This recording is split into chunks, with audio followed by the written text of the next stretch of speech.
Qərbi Azərbaycanlıların real həyat hekayələrinin məcmuəsi.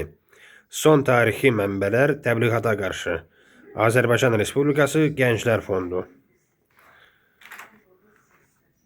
Müsahib Nəriman Hüseyn Məhərrəmoğlu.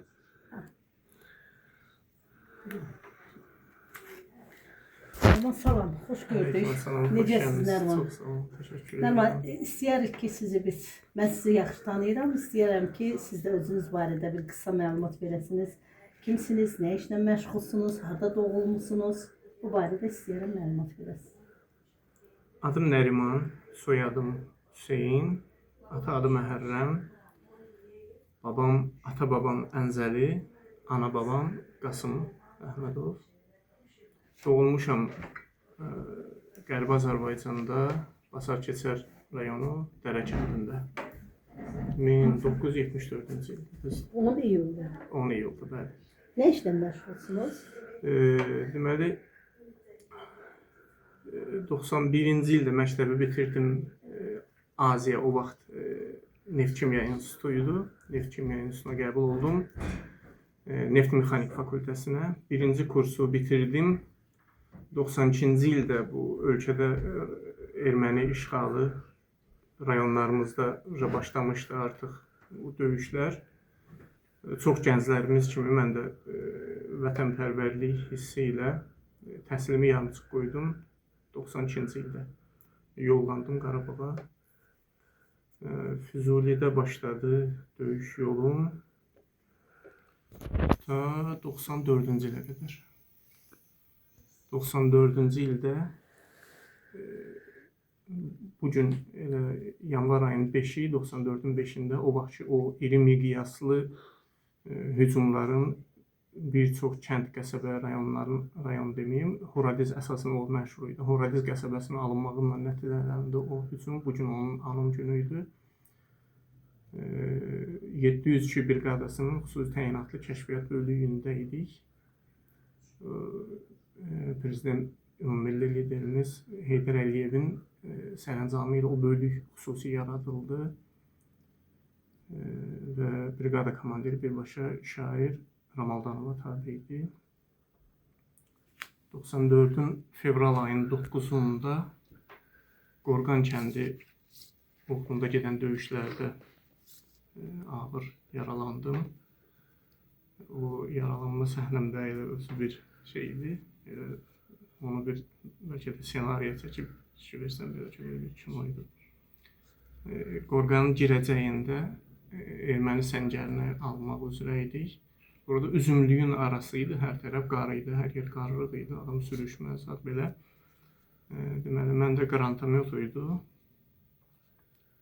Sol tərəfimdə Səlyanlı döyüş dostumuz var idi, onda pulemyot idi.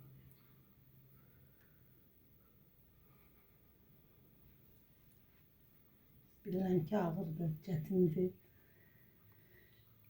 Həqiqətən də hamımız üçün də bir Mən də yaralanmadan sonra oldu belə olur məndə. Tamam. O Mahir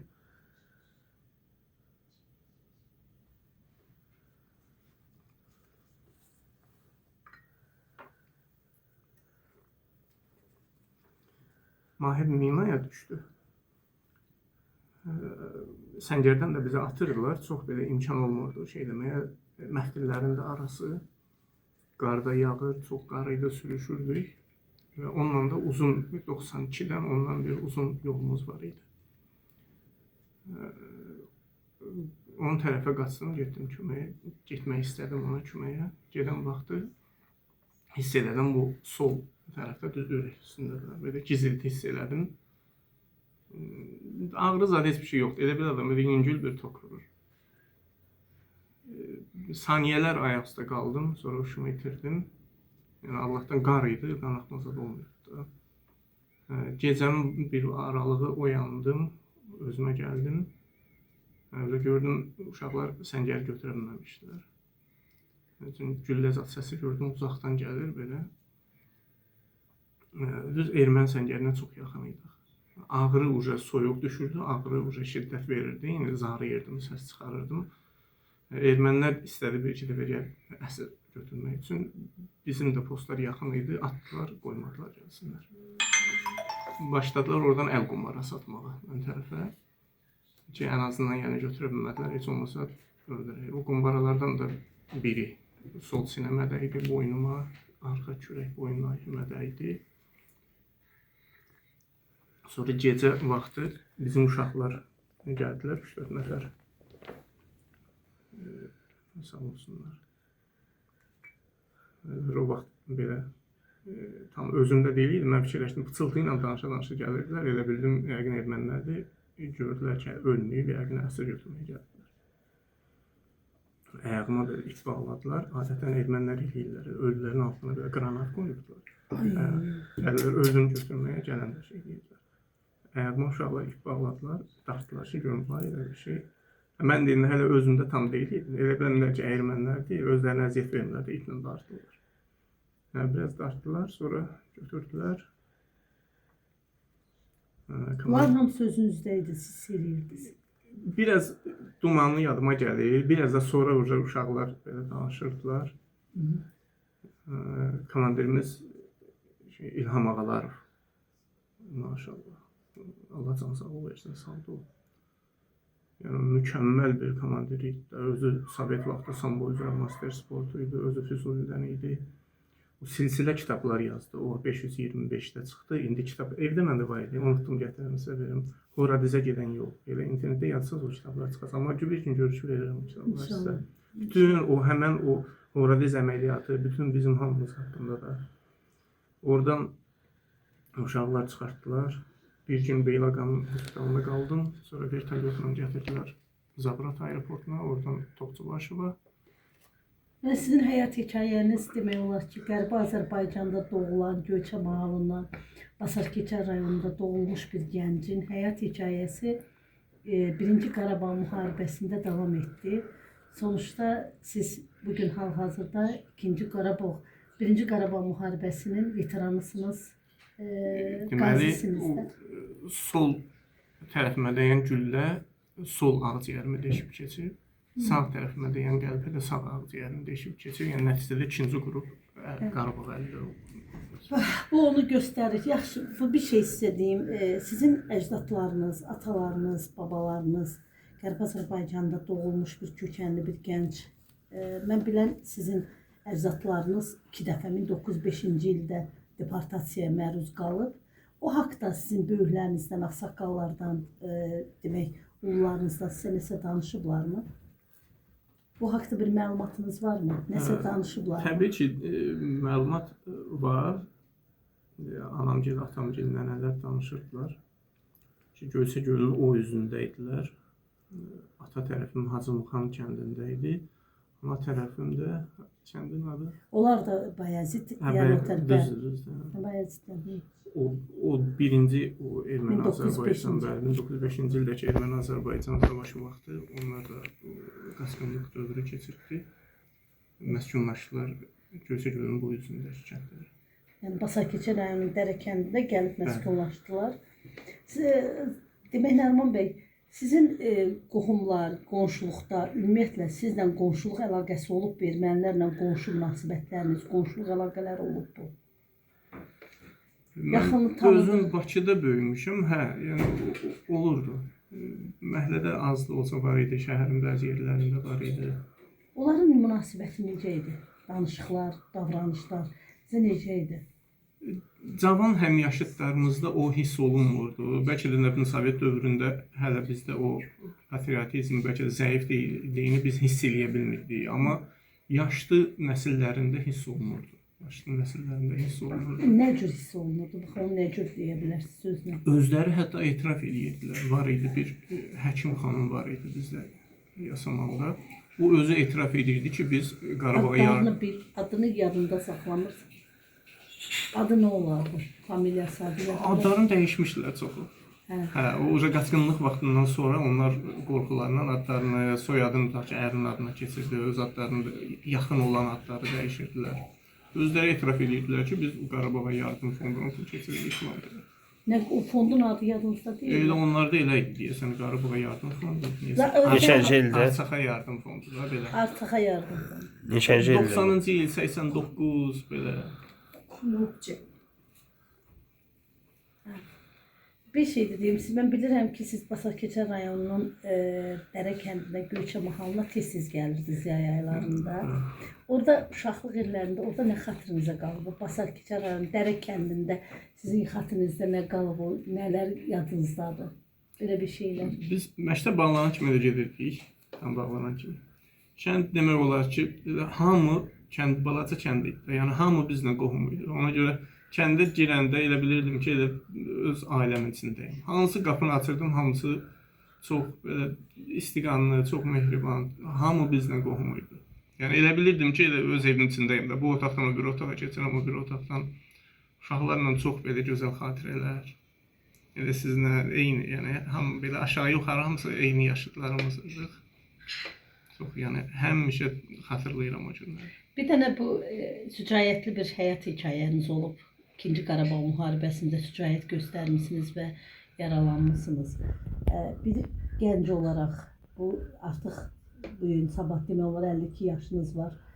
Bir ömür keçmisiniz, bir həyat hekayəsi keçmisiniz. Gənclərə bu barədə nə deyərdiniz? Bu xalqlar arasındakı münaqişələrin, xalqlar arasında bir-birinə yaranan bu ziddiyyətlərin nə cür baxırsınız? Bax, məsələn, erməni də bir xalqdır, Azərbaycanlı da bir xalqdır. Bu xalqlar arasındakı bu münaqişələrə nə cür baxırsınız, nə cür düşünürsünüz? Mən yəni öz şəxsi fikrimi deyirəm də. Yəni mənə elə gəlir Allahın izni ilə düzələcək yəqin ki. Çünki ola bilməz, mümkün deyil ki, biz qonşu bir iki ölkə olsun, ömür boyu belə düşmən kimi qalaq.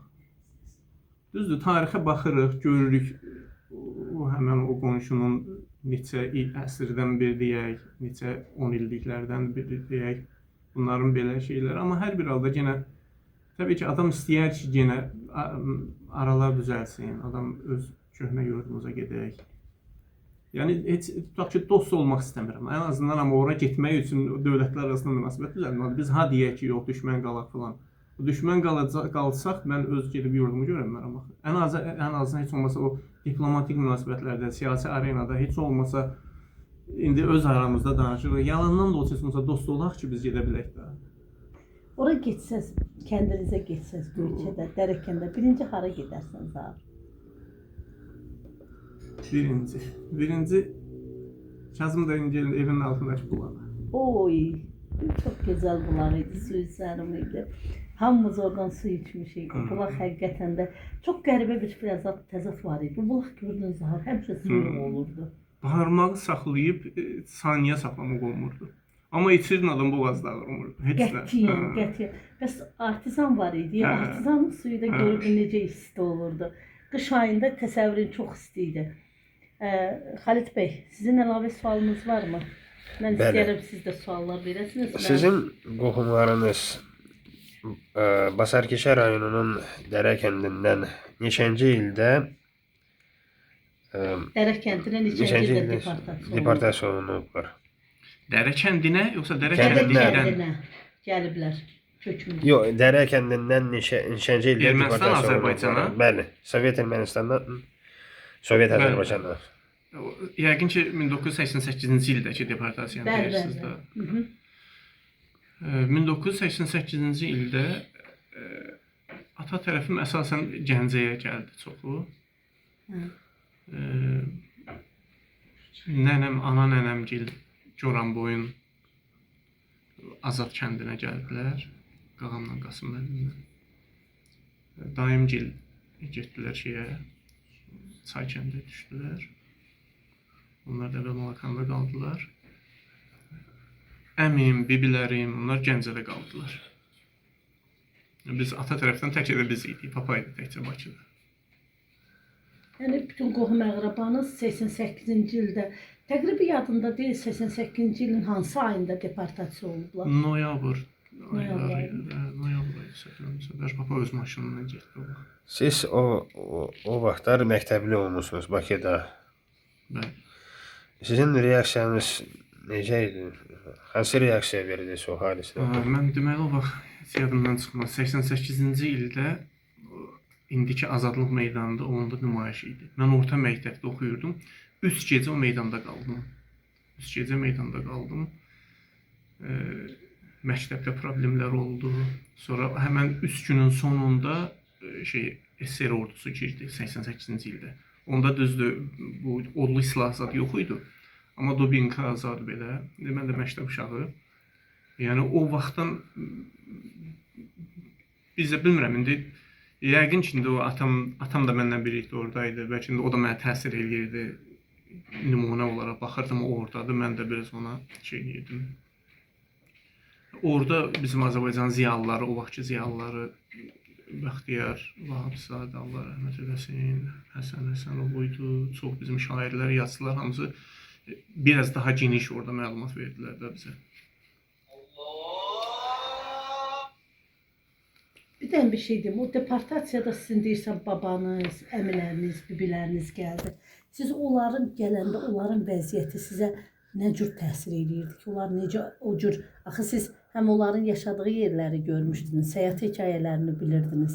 Onlar birdən-birə evlərini, eşiklərini 1988-ci ildə həm bir gecədə hörmətlərini, izzətlərini itirdilər, eyni zamanda evlərini, eşiklərini itirdilər. Bir gənc uşaq kimi sizə necə təsir edirdi onların o həyat hekayəsi? Onu soruşur Xalid bəy. Gəncəyə getdik o vaxt atamla. Əmimgil, bibimgil qatarda qalırlar. Qatar deyəndə belə yük vaqonların içində. Onda siz demiş kimi adam belə şoka düşürdü ki, yəni insanlar nə cür o şəraitdən gəlib bu vəziyyətdə belə qalırlar. Çox çətin bir hisslər idi, çətin anlar idi doğrudan. Sizin məktəbinizdə erməni əsli müəllimlər işləyirdimi? Bir nəfər var idi. Neylə müəllimlər var idi. Amma o dövrdə yox idi, artıq getmişdi.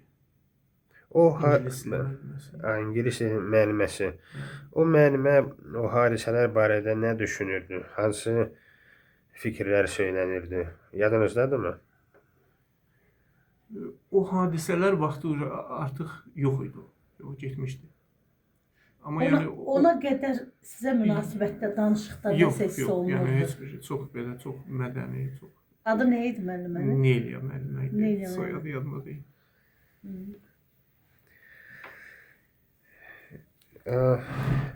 Mən elə sual vermək istəyirəm. Biraz qəribə səslənə bilər, amma siz o vaxtlar uşaqlığınızda sizin kəndinizə Azərbaycan torpağı deyirdinizmi? Necə ki, indi siz o torpağı Qərbi Azərbaycan deyirsiniz. O cümlədən bu müsahibədə. Uşaqlığınızda sizin kəndinizi Azərbaycan torpağı kimi sayırdınızmı? Təbii ki, Azərbaycan tarixi oxuyurduq. Azərbaycan tarixində qədim Azərbaycanın ərazilərini oxuyurduq. Göyçə mahalı, Borçalı mahalı, yuxarıdan o Dərbənd qapısı. Ən azından məsələn o düzdür, Sovet vaxtı belə təbliğat geniş aparılmırdı, amma yəni Azərbaycan tarixində bunların hamısını öyrənirdik biz. Sadəcə belə açıq şəkildə təbliğ olunmağına imkan vermirdilər, amma oxuduqca indi az-çox insanın dünya görüşü var deyini başa düşürsən ki, bu torpaqlar həmçinin o İrəvan xanlığı oxuyurduq. Ola bilər o internet olduqca, nə bilim biraz böyüdükcə adam kitabxanalarda əli daha çox kitablara çatdıqca başa düşürsən biraz bol məlumat sadəcə əldə elədik. Amma belə aşağı-yuxarı məlumat təbii ki var idi. Azərbaycan tarixində bunlar hamısı var idi. İrəvan xanlığı, Göyçə mahalının xanları, bəyləri, köhnə hamısı. Yəni ona görə o bu mümkün deyil axı ki, bu əvvəl əgər bu tarixdə olubsa, həmçinin köhnə xəritələr var idi. Quberniyalar vaxtı, mahalların vaxtında. Yəni o torpaqların sırf Azərbaycan torpağı hesab edirdiniz. Yəni ki, Göyçə mahalı sırf Azərbaycan torpağı kimi hesab edirdiniz orada. Yəni ona görə də mən bilirsiniz nəyi düşünürəm? Çünki biz Basarkeçə rayonunda bilirsiniz ki 37 kənd var idi. 37 kəndin demək olar ki 32 təmiz Azərbaycan kəndi idi. Orada bir dənə kənd təmiz erməni kəndi idi, Noraget kəndi. Yerdə qalan Məzrə idi, Tüstülü idi, bir də Çaxırlı. Onlar da ermənilərlə qarışıq idi. Amma bu onu göstərir ki, o tarixi faktı onu göstərir ki, doğrudan da qədimdən də ora təmiz Azərbaycan torpağı oldu. Yüz minlərlə insan hardan, yəni qıraqdan gələ bilər. Deməli, o özü göstərir ki, yəni bunlar burada yaşayıblar. Bu torpaq əbədi-əzəli Azərbaycan torpaqlarıdır. Siz bilmişsiniz, deportasiyadan qabaq hansı hadisələr baş verirdi sizin kəndinizdə? Elektrik xətti kəsilibmi, yoxsa yox, su o barədə məlumat verə bilərsinizmi? Təbii ki, indi məndən yaşlı olan insanlar, o hadisənin canlı şahidi olanlar daha dolğun məlumat verər. Amma indi mən ucundan qulağımdan eşitdiklərim haqqında ancaq deyə bilərəm ki, artıq bir neçə ayda, deyərdim, il əvvəl onlarda o məlumatlar olduğuna görə əvvəlcədən hazırlıqlar gedirdi. Yenə də deyirəm, yəni canlı şahidlər daha dəqiq məlumatlar verər. Bir dənə siz belə bayaqları belə bir cümlə işlətdiniz, o mənim belə diqqətimi çəkdi. Siz dediniz ki, mənim atam Göyçədə atam şofer idi və bilavasitə o insanların oradan müəyyən köçlərin gətirilməsi üçün özü də gedirdi ora və onun bilavasitə onun canlı şahidi olduğunuz üçün məhz bu sualı verdik ki, siz o birbaşa sizin ailənizdə, qohum əqrabanızda bu birbaşa şahidisiniz ki, onlar necə köçürdülər, necə gəlirdilər. Onlar onun üçün əsas deyilir ki, yəni bilə bilərsiniz. Yəni amma baxmayaraq ki, düzdür, o vaxt Azərbaycan hakimiyyəti nəqliyyat ayırırdılar, amma sadəcə axın o qədər çox olduğuna görə çatdıra bilmirdi maşınlar. Atamın o vaxt KAMAZ sürücüsü idi, hətta da yadındadır, öz maşını xarab idi. Onun bir iş yoldaşı var idi, Göyçaylı, Heydərəm, Allah rəhmət eləsin. Onun maşınını götürdü. Papa deyir ki, gedin amma orada yəni sənin maşının hər şey ola bilər. Çünki o vaxt yadındadır. İndi şuralar biz tərəfdə çox şey olmadı. Amma o ermənilərin içindən keçən çox maşınlardan siz daha yaxşı bilirsiniz. Maşınlar yandırdılar, nə qədər insanlar öldürdülər. Yəni bilir ki, bil ki, deyir, rahat şəkildə sənin maşının tələf ola bilər də. Yəni o da rahat şəkildə maşınını verdi. Öz maşınınla daha səhv eləmirəmsə 2 partiya getdi, gəldi. Bir dəfə gəldi, daşıdı, qayıtdı. Sonra təzədən 2-ci dəfə də gəldi. Öz qohumlarımızdan çoxunu, məsəl üçün babamgilin, nənəmgilin, bibilərimin, əmmimin yüklərini demək olar ki, çoxunu gətirdi. Əlbəttə, sualınız var mı, Nərman müəllimə? Sizin fikrinizcə, sizin oradakı eviniz daha yaxşı idi, yoxsa Azərbaycandakı eviniz? Və mən, yəni sizin ailəniz siz qeyd etdiniz ki, Goranboy rayonunun Azad kəndində yerləşdirilib. Malakan. Yoxsa Malakan? Malakan. Babam, ana nənəmgil. Bəli. Onların Goranboydakı evi daha yaxşı idi, yoxsa Basar Keçərdəki? Təbii ki, Dərə kəndində olan. Təbii ki, Dərə kəndində olan. 2 mərtəbəli Qasım müəllim, Allah rəhmət eləsin. Qasım müəllimin 2 mərtəbəli evi var idi. Özü də bir bağları var idi ki, özdə təmiri də son illərdə özə tamamlamışlar 2-ci mərtəbəni. Çox gözəl, çox belə bağları, çox belə öz əziyyətlərindən, öz əllərinin əziyyətindən hamısını o bağı, o meyvələr. Siz öz evinizi satmışsınızmı, yoxsa mübadilə eləmişsiniz, ya da? Bəzi ailələr var ki, mübadilə elədilər, bəzi ailələr var ki, satıb burada. Məhz sizin ailəniz, yəni sizin babanız? Yox, onları da maması daha gözəldirlər, satıb-satmadıqlarını. Çünki Nəriman bəyin atası gənc yaşlarında Bakıda oxuyub burada qalıb. Ona görə ailələri, birbaşa öz ailələri deportasiyaya məruz qalmayıb. Amma babaları, nənələri, bibiləri, yaxın qohumları deportasiyaya məruz qalıb. Hətta Nəriman özü Göyçədə doğulub. Basar Keçər rayonunun Dərə kəndində dünyaya gəlib. Çox sağ olun. Siz bu videonun paylaşılmasına icazə verirsinizmi? Əlbəttə, məmnuniyyətlə istəyirəm. Təşəkkür edirəm Mən müəllim. təşəkkür edirəm. Səmimi söhbətə görə birinci növbədə Allah bütün şəhidlərimizə rəhmət eləsin. Amin. Bizim Basakəçi rayonunun Dərə kəndində 5 dənə şəhidimiz var. Bəli. O şəhidlərdən biri də sizin də qohumdur. Akif 5 şəhidimiz var.